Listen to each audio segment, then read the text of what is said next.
Hi friends, welcome to മിയാനി kitchen.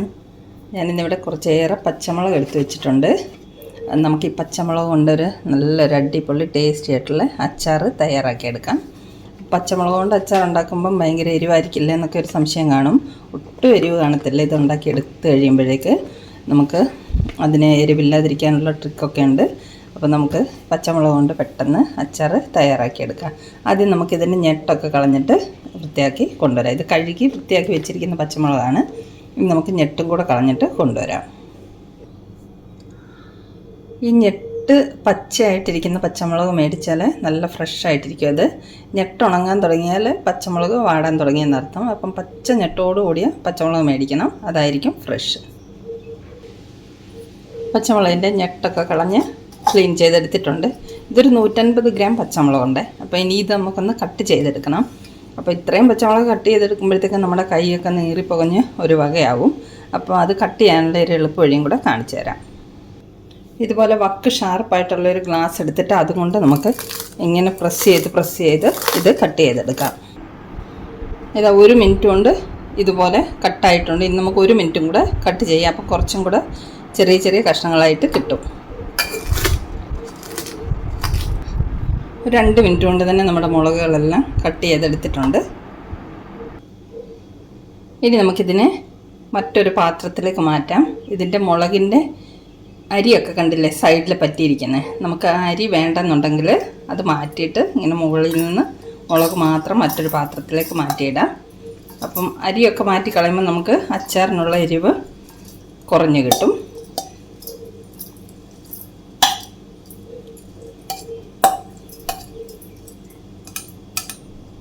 ഇത് കണ്ടോ, ഇത് നമുക്ക് കളയാം. നമുക്ക് ഈ മുളക് മാത്രം എടുക്കാം.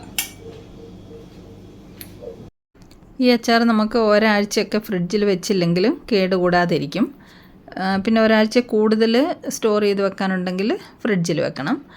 അതുപോലെ തന്നെ നമുക്ക് ഫ്രിഡ്ജിൽ വെക്കാതെ ഉപയോഗിക്കാനാണെങ്കിൽ 1 ടേബിൾ സ്പൂൺ വിനാഗിരി നമുക്ക് ചേർത്ത് കൊടുത്താൽ മതി. ഞാൻ ഇതിലേക്ക് 1 ടേബിൾ സ്പൂൺ വിനാഗിരി ചേർത്തിട്ടുണ്ട്, 1 സ്പൂൺ നിറയെ. അപ്പം നമുക്കത് ഫ്രിഡ്ജിൽ വെക്കേണ്ട ആവശ്യമേ വരുന്നില്ല. പിന്നെ ഒരു 3 നാരങ്ങയുടെ നീര് പിഴിഞ്ഞ് ചേർത്തിട്ടുണ്ട്. അപ്പം നാരങ്ങ നീരും വിനാഗിരിയും ഒക്കെ ചേർക്കുന്നത് കൊണ്ട് നമുക്കിതിൻ്റെ എരിവ് നല്ലതുപോലെ കുറഞ്ഞ് കിട്ടും. അധികം എരിവൊന്നും ഉണ്ടായിരിക്കുന്നതല്ല. അപ്പോൾ ഇനി നമുക്കിതിനൊരു മസാല തയ്യാറാക്കിയെടുക്കണം. അപ്പോൾ ചീനിച്ചട്ടി അടുപ്പത്ത് വെച്ചു. ചട്ടി ചൂടായിട്ടുണ്ട്. മസാല തയ്യാറാക്കാനായിട്ട് ചീനിച്ചട്ടി അടുപ്പത്ത് വെച്ചു. അതിലേക്ക് 1 സ്പൂണ് പെരുംജീരകം, 1 സ്പൂണ് കടുക്, 1 നുള്ള് ഉലുവ, 1 നുള്ള് ചെറിയ ജീരകം, ഇതെല്ലാം കൂടെ ചീനിച്ചട്ടിയിലേക്ക് ഇട്ടിട്ടുണ്ട്. ഇത് നമുക്കൊന്ന് റോസ്റ്റ് ചെയ്തെടുക്കാം. എണ്ണ ഒഴിക്കണ്ട, എണ്ണ ഒഴിക്കാതെ ഇത് നല്ലതുപോലെ ഒന്ന് ചൂടാക്കിയെടുത്താൽ മതി.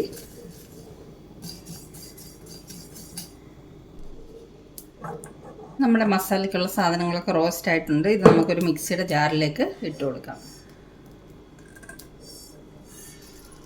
ഒന്ന് പൊടിച്ചെടുക്കാനായിട്ടാണ്.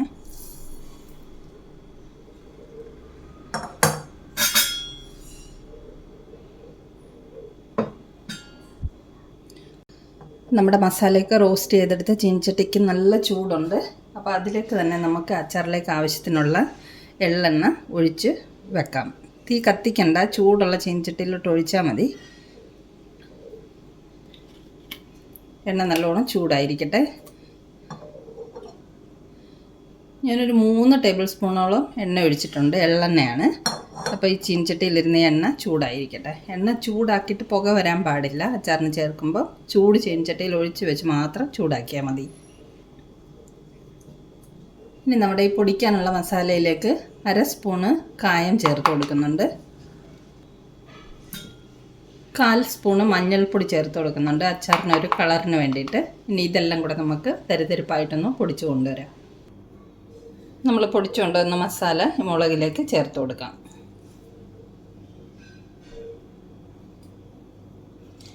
ഇനി ഇത് നമുക്ക് ഇളക്കി മിക്സ് ചെയ്യാം.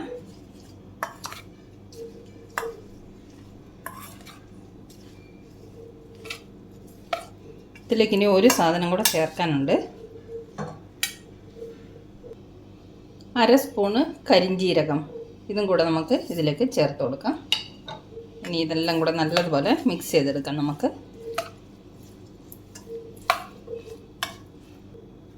ഇനി നമുക്ക് ചൂടാക്കി വെച്ചിരിക്കുന്ന എണ്ണ ഇതിലേക്ക് ചേർത്ത് കൊടുക്കാം.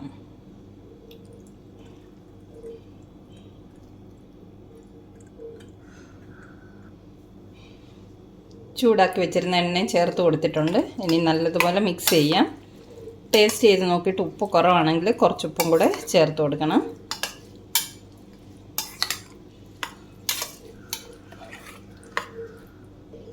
അപ്പം നമ്മുടെ അച്ചാർ റെഡി ആയിട്ടുണ്ട്. ഈ രീതിയിൽ തയ്യാറാക്കി എടുക്കുകയാണെങ്കിൽ മുളക് അച്ചാറിന് ഒട്ടും എരിവുണ്ടായിരിക്കുന്നതല്ല. ഒരു 2 ദിവസം വെച്ചിട്ട് നമ്മളെടുത്ത് യൂസ് ചെയ്യാൻ തുടങ്ങിയാൽ മതി. കാരണം നമ്മൾ മുളക് വേവിക്കുന്നില്ല. 2 ദിവസം കൊണ്ട് ഈ മുളകൊക്കെ നല്ലതുപോലെ സോഫ്റ്റായിട്ട് വരാൻ തുടങ്ങും. കണ്ടോ? അപ്പോൾ ഈ മുളക് അച്ചാറിൻ്റെ റെസിപ്പി ഇഷ്ടമായെങ്കിൽ തയ്യാറാക്കി നോക്കുക കേട്ടോ. ചോറിൻ്റെ കൂടെയൊക്കെ കൂട്ടി കഴിക്കാൻ പറ്റിയ ഒരു നല്ല അച്ചാറാണ്. ഇതേ രീതിയിൽ റെഡിയാക്കി കഴിയുമ്പം എരിവൊന്നും ഉണ്ടായിരിക്കുന്നതല്ല.